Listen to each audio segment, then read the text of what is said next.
Hello everyone. हमने chapter fifth में पढ़ा था मार्जिनलाइजेशन। कहने का मतलब वो लोग जिनकी संख्या समाज में कम होती है वो मार्जिनलाइज कहलाते हैं। उनके पूरे अधिकार नहीं मिलते, बहुत सारे चीज़ों से वंचित रहते हैं।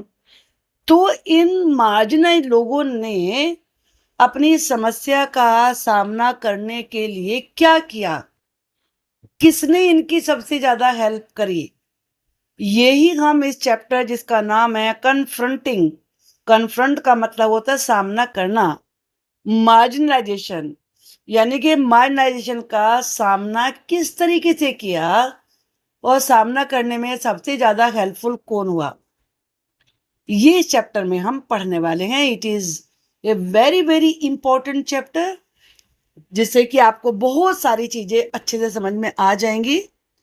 तो चलिए मैं पहले का इंट्रोडक्शन बताती हूँ। Before starting, I would like to say, if you like my video, please like, share them and also subscribe the channel. बहुत सारे लोग वीडियो देखते हैं लेकिन चैनल को सब्सक्राइब नहीं करते। आपके एक बटन को प्रेस करने से मेरी बहुत हेल्प हो जाती है। बड़ी मेहनत से मैं आप लोगों के लिए वीडियो बनाती हूँ। The chapter explores the various strategies employed by marginalized groups. जो मार्जिनलाइज्ड ग्रुप्स हैं जिनमें आदिवासी आते हैं, दलित है, मुस्लिम है और विमेन हैं, वो ये वाले ग्रुप बहुत सारी युक्तियों को, बहुत सारे तरीकों को इन्होंने लगाया मार्जिनलाइजेशन की समस्या को सामना करने के लिए, टू चैलेंज एग्जिस्टिंग इनइक्वलिटी। जो भी समाज में इनइक्वलिटी से असमानताएं थी जिसकी वजह से इनके साथ भेदभाव होता था, छोटा समझा जाता था, इनके साथ गलत व्यवहार होता था, तो उसको इन्होंने चैलेंज किया। कैसे? बहुत सारी स्ट्रेटेजीज से। डिस्पाइट फेसिंग डिस्क्रिमिनेशन, डिस्क्रिमिनेशन पक्षपात होने के बावजूद भी these groups use religious solace. ये क्या तरीका अपनाते हैं सामना करने के लिए? क्या तरीका अपनाते हैं?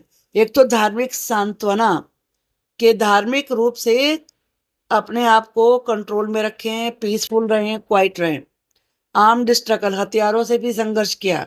सेल्फ इम्प्रूवमेंट, अपने आप में सुधार लाए क्योंकि पहले बहुत बैकवर्ड थे, तो अपने आप में इम्प्रूवमेंट किया। एजुकेशन प्राप्त करी। इकोनॉमिक अपलिफ्ट, और अपने आप को आर्थिक रूप से आगे बढ़ाया। टू एड्रेस देयर सिचुएशंस, यहाँ एड्रेस का मतलब पता नहीं है, एड्रेस का मतलब है हल करना, अपनी सिचुएशन का समाधान करने के लिए। They assert their equal rights, वो अपने समानता के अधिकारों को मनवाते हैं।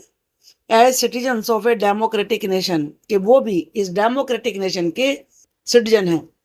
Open citing the constitution of India, और किसका सहारा लेते हैं इसके लिए? इंडिया के कॉन्स्टिट्यूशन का। टू सपोर्ट देयर क्लेम्स, अपने जो भी क्लेम है, अधिकार है, उनको उनके सपोर्ट में, कि कॉन्स्टिट्यूशन हमें ये देता है तो हमें ये मिलना चाहिए। The constitution is seen as a crucial tool in their struggles, इसलिए उनके स्ट्रगल में जो कॉन्स्टिट्यूशन है वो सबसे बड़ा टूल है, सबसे बड़ा हथियार बना। As it guarantees fundamental rights, क्यों? क्योंकि इंडिया के संविधान में, कॉन्स्टिट्यूशन में फंडामेंटल राइट दिए गए हैं, और फंडामेंटल राइट सभी के लिए, चाहे कोई रिच हो, पुअर हो, एजुकेटेड हो, अनएजुकेटेड हो, ओल्ड हो, यंग हो, सबके लिए समान है। तो इन्होंने फंडामेंटल राइट्स का सहारा लिया। दैट शुड बी अपहेल्ड, कि उनको तो माना जाना ही चाहिए। The chapter also explores how these rights are transform into law. साथ ही साथ इस चैप्टर में यह भी बताया गया कि जो इनके राइट्स हैं उनको इनके लिए लॉ बनाने के लिए कैसे प्रयोग किया गया। Aimed at protecting marginalised groups, यानी कि वो लॉ जो कि मार्जिनलाइज्ड ग्रुप को प्रोटेक्ट करते हैं, उनकी सुरक्षा करते हैं फ्रॉम एक्सप्लॉयटेशन, ताकि उनका शोषण ना हो। एडिशनली, इसके अतिरिक्त it discusses government initiatives. Initiative का मतलब होता है पहल, कि गवर्नमेंट ने जो पहल करी है, जो शुरुआत करी है, aimed at formulating policies, policy को बनाने में, to facilitate the development and access to resources for these marginalised communities, जो मार्जिनलाइज कम्युनिटीज हैं, जिनके नाम अभी आपने पढ़े, आदिवासी हैं, दलित हैं, विमेन हैं और मुस्लिम हैं, तो उन लोग ग्रुप के लिए ताकि उनकी रिसोर्सेज तक पहुंच हो और उनका डेवलपमेंट हो, इसके लिए बहुत सारी पॉलिसी बनाई है। ये सारी बातें हम इस चैप्टर में डिटेल में पढ़ने वाले हैं। अगर आप अब से 100 साल पहले की स्थिति भारत की देखें तो आपको एंटायरली चेंज मिलेगा। वो चेंज एकदम से नहीं आया, उस चेंज के पीछे इंडिया का कॉन्स्टिट्यूशन बहुत बड़ा टूल है जिससे ये परिवर्तन आए हैं और लोगों की जिंदगियां बदली हैं। तो चलिए देखते हैं। Fundamental right safeguarding minorities in India. Minorities को, यानी कि जो माइनॉरिटी ग्रुप हैं, उनको सेफ गार्ड करने के लिए fundamental rights. The constitution defines basic rights. Constitution में कुछ बेसिक राइट्स यानी कि फंडामेंटल राइट दिए गए हैं, available to all Indians equally. वो इक्वली सब ही सिटीजन्स को के लिए हैं, कोई इसमें फर्क नहीं होता। The law of the land, law of the land का मतलब है इंडिया का लॉ, एम्स टू एंश्योर, जो इंडिया का लॉ है उसका लक्ष्य यही है कि सबको जस्टिस मिले, न्याय मिले, एंड इक्वलिटी, और सबके साथ इक्वलिटी हो, समानता हो, for all through fundamental rights. Fundamental rights के द्वारा सबको समान माना जाए। Marginal groups actively use these rights. जो मार्जिनल ग्रुप्स हैं वो एक्टिवली इन राइट को यूज करते हैं टू फाइट अगेंस्ट डिस्क्रिमिनेशन। जब भी उनके साथ डिस्क्रिमिनेशन, भेदभाव होता है, और अपने कल्चरल आइडेंटिटीज को, यानी कि सबकी, आपने देखा आदिवासियों की कल्चर अलग है, मुस्लिम्स की कल्चर अलग है, दलित की अलग है, वो अलग मनाते हैं चीजें, तो उनको प्रोटेक्ट करने के लिए किसका सहारा लेते हैं? वो फंडामेंटल राइट्स का। These groups use these rights in two ways. ये ग्रुप दो तरीके से इन रूल्स को, इन राइट्स को यूज करते हैं। कैसे? डिमांड रिकग्निशन ऑफ इनजस्टिस, के इनजस्टिस की पहचान हो, इसके डिमांड करते हैं। They insist their fundamental rights, वो अपने फंडामेंटल राइट्स पे का आग्रह करते हैं। हैव बीन वायलेटेड, वो राइट्स जिनका उल्लंघन किया है। Forcing the government to address the issue, और गवर्नमेंट पे दबाव डालते हैं कि वो उनके इशू से मतलब है उनकी प्रॉब्लम को सॉल्व करे। एड्रेस का मतलब यहाँ पर है टैकल, हल करना, और इशू से मतलब होता है प्रॉब्लम। जो भी उनकी प्रॉब्लम है उसको डिस्कस, तो वो डिमांड करते हैं इसकी। एनफोर्स एग्जिस्टिंग लॉज, कि जो भी मौजूदा लॉ हैं उनको लागू किया जाए। एनफोर्स का मतलब है लागू करना, इंप्लीमेंट करना। They demand the government uphold the laws protecting their rights, कि उनके राइट्स को प्रोटेक्ट करने वाले, सुरक्षित करने वाले जो भी लॉ हैं, गवर्नमेंट उन्हें माने। अब है articles of the constitution that protect the rights of marginalised groups. वो आर्टिकल्स यानी कि वो धाराएं कॉन्स्टिट्यूशन में जो नंबर वाइज बहुत सारे लॉ बने हुए हैं ना, उन्हें आर्टिकल्स कहते हैं। एक ही लॉ के बहुत सारे आर्टिकल्स होते हैं, तो कॉन्स्टिट्यूशन के वो आर्टिकल जो कि मार्जिनलाइज्ड ग्रुप्स के राइट्स को प्रोटेक्ट करते हैं, उनकी सुरक्षा करते हैं। ये कौन से आर्टिकल हैं? आर्टिकल 15, ये बड़ी इंपॉर्टेंट चीज है, आर्टिकल 17 और article 29 of the Indian constitution protect marginalised communities. जो भी माइनॉरिटी कम्युनिटीज हैं उनकी सुरक्षा करते हैं अगेंस्ट डिस्क्रिमिनेशन। जब कभी भी उनके साथ भेदभाव किया जा रहा हो, डिस्क्रिमिनेशन किया जा रहा हो, कैसे? By granting them certain fundamental rights, उन्हें फंडामेंटल राइट्स देकर कि ये तो उनका अधिकार है, तो वो अधिकार देके उनको उनके हितों की सुरक्षा करते हैं। Minorities can invoke their rights, minorities अपने राइट का कभी भी कोर्ट में जाके कह सकते हैं कि हमारा अधिकार है, मैं नहीं दिया जा रहा। व्हेन फेसिंग अनफेयर ट्रीटमेंट, जब उनके साथ अनुचित व्यवहार किया जा रहा है, यहाँ ट्रीटमेंट का मतलब इलाज नहीं है, यहाँ इसका मतलब है व्यवहार। फॉर इंस्टांस, उदाहरण के लिए, जो भी मुस्लिम हैं, पारसी हैं, आदिवासी हैं, have control over their cultural content, जो भी उनकी कल्चर की बातें हैं उन पे उन्हीं का कंट्रोल है, उन्हें कोई नहीं कह सकता आप ये नहीं कर सकते। एंड एजुकेशनल प्रैक्टिसेस, और जो एजुकेशनल प्रैक्टिसेस हैं वो अंडर आर्टिकल 29, उस पे उन्हीं का कंट्रोल है। आपने देखा है बहुत सारे मुस्लिम्स के स्कूल्स अलग अलग हैं, जहाँ उनके लिए पूरे एडमिशन के उनको सबसे पहले प्राथमिकता दी जाती है। दिल्ली में जामिया मिलिया कॉलेज है, बहुत सारी अगर मुस्लिम यूनिवर्सिटी है, तो ये उनकी एजुकेशनल को प्रैक्टिस को कंट्रोल करते हैं। On the other hand Dalits use article 15 and article 17 to fight for denied equality. Denied का मतलब छीनना, वंचित करना। अगर कभी भी दलितों को इक्वलिटी, समानता से वंचित किया जाए, तो वो आर्टिकल 15 और आर्टिकल 17 के तहत जाके कोर्ट में केस कर सकते हैं कि हमें ये मिलना चाहिए, क्यों हमसे इनइक्वलिटी का व्यवहार किया जा रहा है। आर्टिकल 15 प्रोहिबिशन का मतलब रोक, ऑफ डिस्क्रिमिनेशन, भेदभाव, पक्षपात पर रोक, on account of religion, caste, race, sex और प्लेस ऑफ बर्थ, के धर्म के नाम पर, जाति, रेस, सेक्स, आप मेल है कि फीमेल हैं, या आपका जन्म कहाँ हुआ है, इसके आधार पे जो भी पक्षपात किया जाता है उस पर रोक लगी हुई है। किसके द्वारा? आर्टिकल 15 के द्वारा। As per the article 15 of the Indian constitution, the state shall not discriminate against any citizen. कि मतलब देश, यहाँ स्टेट से मतलब है देश, कि जो हमारा देश है इंडिया है, उसमें किसी भी ग्राउंड पर, किसी भी आधार पर, यहाँ ग्राउंड से मतलब जमीन नहीं है, आधार, किसी भी आधार पर, किसी भी बेस पर किसी भी सिटीजन से कोई भेदभाव नहीं किया जाएगा। रिलीजन के नाम पर, रेस के नाम पर, कास्ट जाति के नाम पर, सेक्स मेल है फीमेल है इस पर, या प्लेस ऑफ बर्थ, या कहाँ पैदा हुए हैं उस जगह के नाम पर, या फिर और कोई चीज के नाम पर।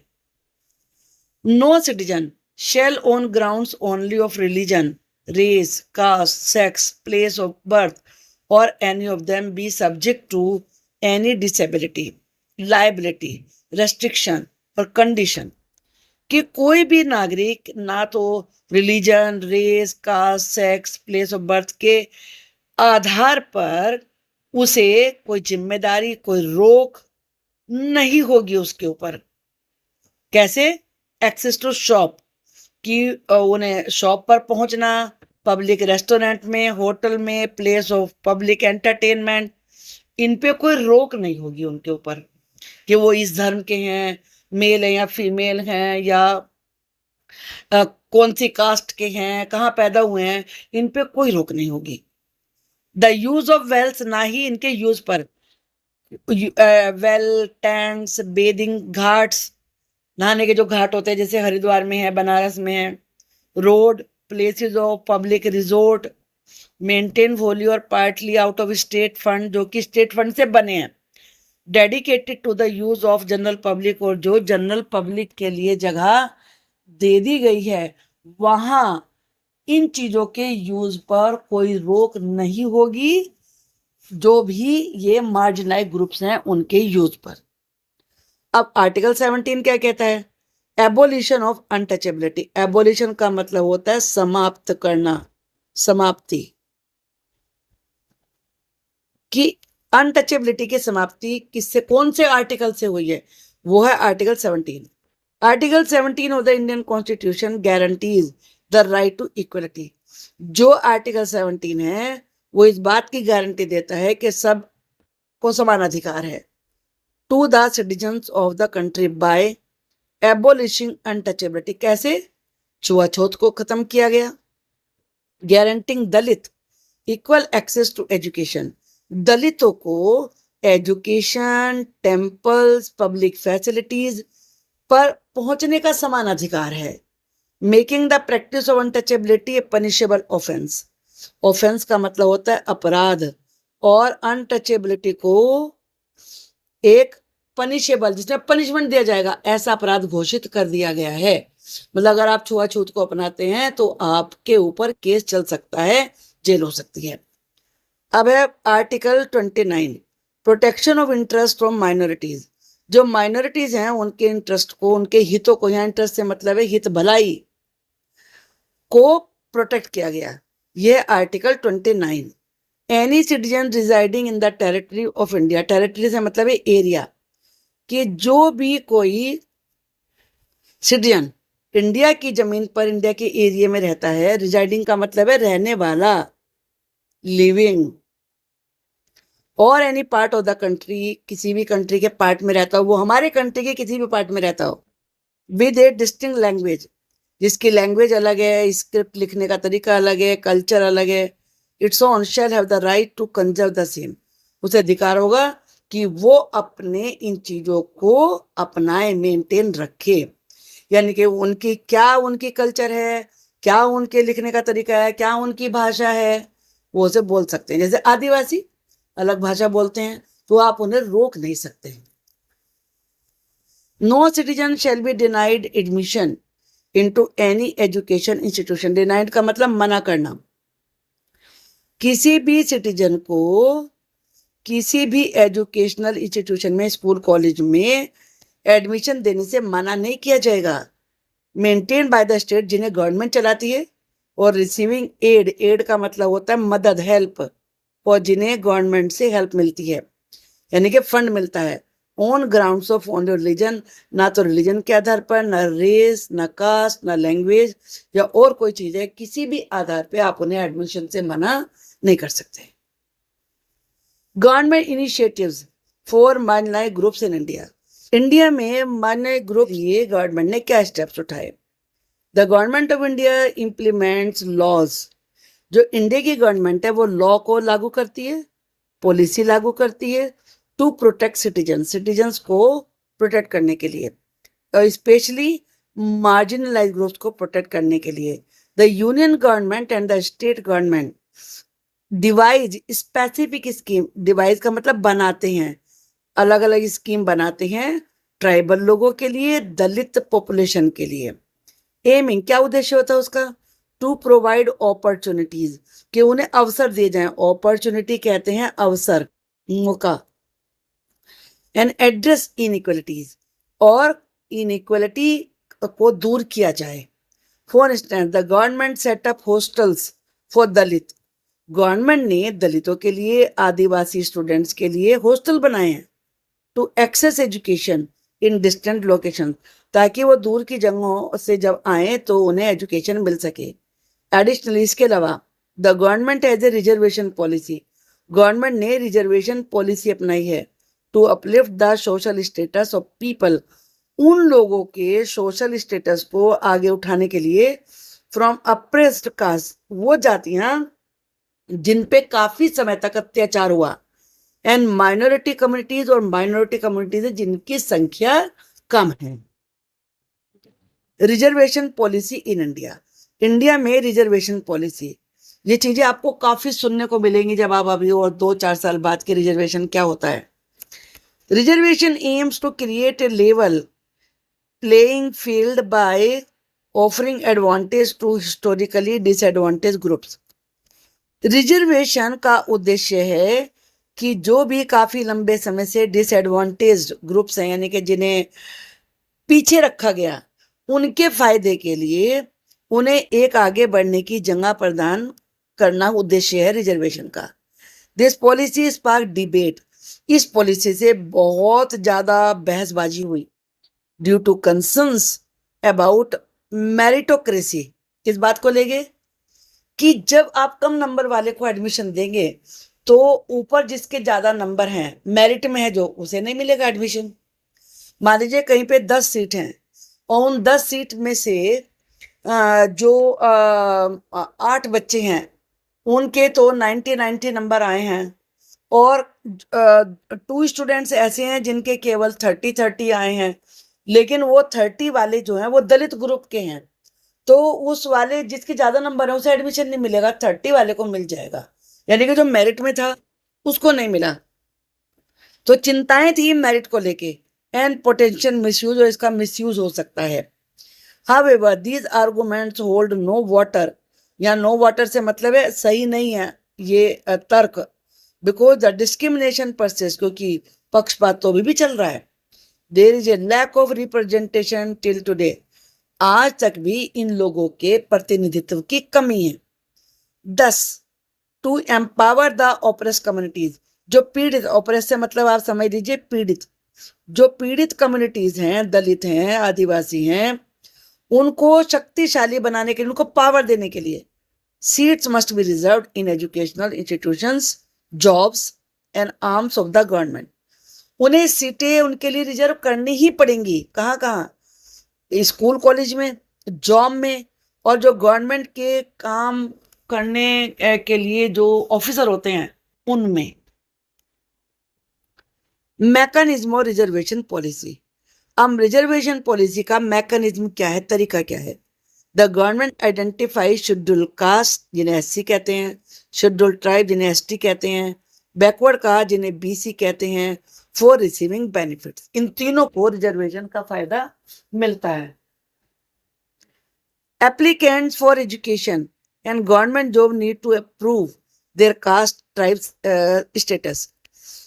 जो एप्लीकेंट होते हैं, जो कैंडिडेट होते हैं, उन्हें जब एजुकेशन के लिए एडमिशन लेना होता है, गवर्नमेंट जॉब के लिए जाना होता है, तो उन्हें अपनी जाति का, अपने ट्राइब स्टेटस का सर्टिफिकेट देना होता है। Candidate need to secure minimum cut off marks. अब कुछ मार्क्स निर्धारित हैं कि भाई इतने तो आपके होने चाहिए, नहीं कि 0 वाले को मिल जाएगा या 1 वाले को भी मिल जाएगा। मिनिमम कट ऑफ मार्क्स रखती है, वो होने चाहिए टू सिक्योर एडमिशन, एडमिशन लेने के लिए, और एम्प्लॉयमेंट का मतलब होता है जॉब पाने के लिए। To ensure that only deserving Dalit and tribal candidates benefit from reservation, कि जो लायक, डिजर्विंग का मतलब होता है योग्य, जो योग्य, लायक दलित और ट्राइबल कैंडिडेट्स हैं उनको रिजर्वेशन का फायदा मिले। Protecting the rights of Dalit and Adivasi, Dalit और आदिवासियों के राइट की सुरक्षा। The Indian government, judiciary and constitution of India, 3 चीजें हैं। इंडिया की गवर्नमेंट, जुडिशरी न्याय प्रणाली, supreme court, high court, district court, और इंडिया का कॉन्स्टिट्यूशन, ये तीनों protect the rights of Dalit and Adivasi. ये दलित और आदिवासियों के राइट्स की सुरक्षा करते हैं। कैसे? Through various acts, judgments and rights. तभी आपने 3 आर्टिकल पढ़े थे, 15, 17 एंड 29। अब यहाँ केस स्टडी है। रत्नम्स फाइट अगेंस्ट डिस्क्रिमिनेशन। डिस्क्रिमिनेशन का मतलब क्या बताया था मैंने? पक्षपात। पक्षपात के विरुद्ध रत्नम की संघर्ष, लड़ाई। अब केस क्या था? Jakmalpur village prepares for a festival. Jakmalpur village festival की तैयारी करता है। Where a Dalit traditionally washes priest feet, जहां पे एक दलित को पुजारियों के पैर धोने होते हैं, ये परंपरा है वहां की।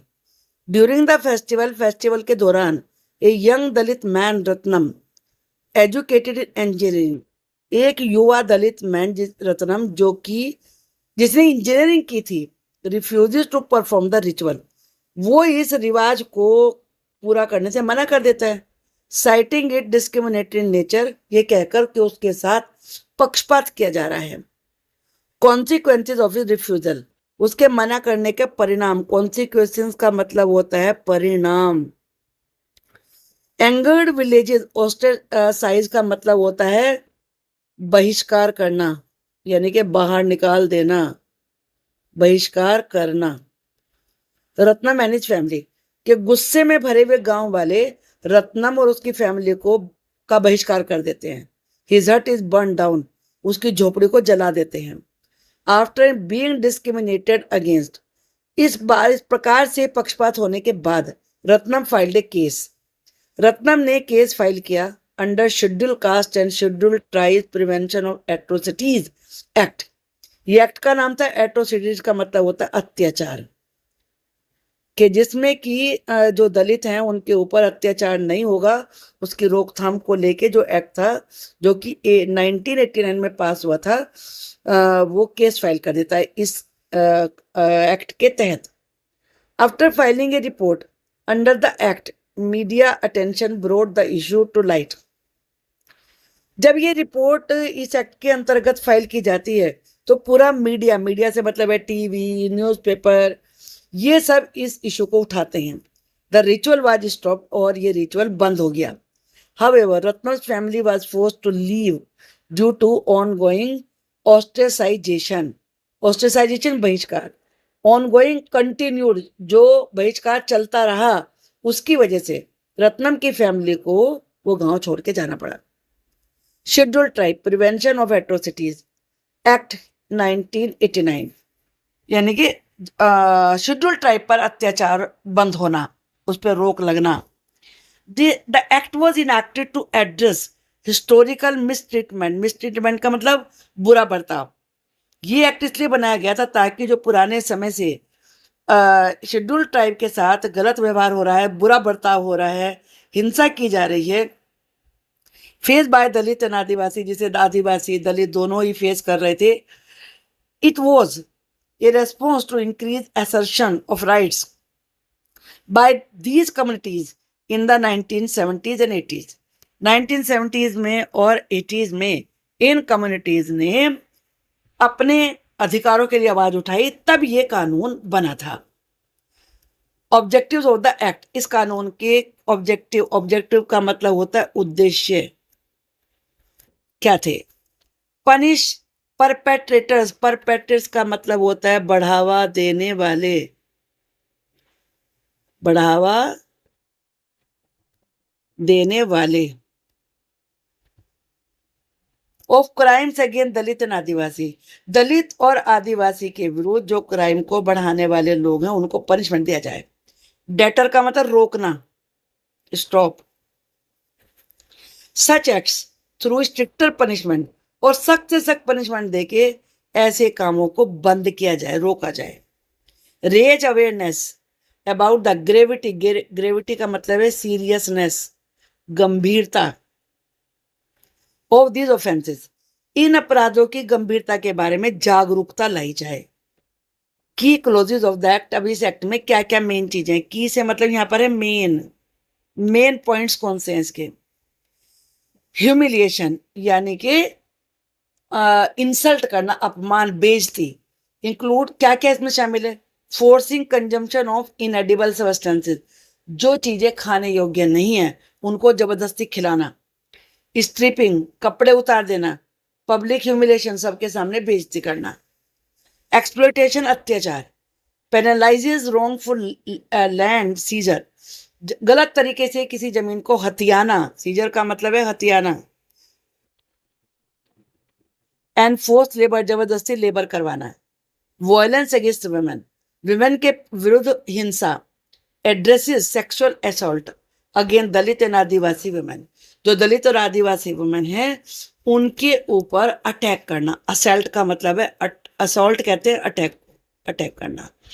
तो ये सब इससे रुके हैं। Adivasi land rights and scheduled tribes, जो आदिवासियों की लैंड है और शेड्यूल्ड ट्राइब की जो लैंड है उसका अधिकार जो 1989 में पास हुआ था, ये भी प्रिवेंशन ऑफ एट्रोसिटीज यानी कि अत्याचार की रोकथाम के लिए था। The scheduled tribes prevention of atrocities act 1989 serves as a legal tool, ये एक तरीके से कानूनी हथियार है आदिवासियों के लिए, to fight for their land rights, कि अपनी जमीन पर अधिकारों को पाने के लिए। आपने पहले लेसन में पढ़ा कैसे उनकी लैंड जबरदस्ती छीन ली थी। As per this landmark legislation, landmark का मतलब है बहुत ही इंपॉर्टेंट।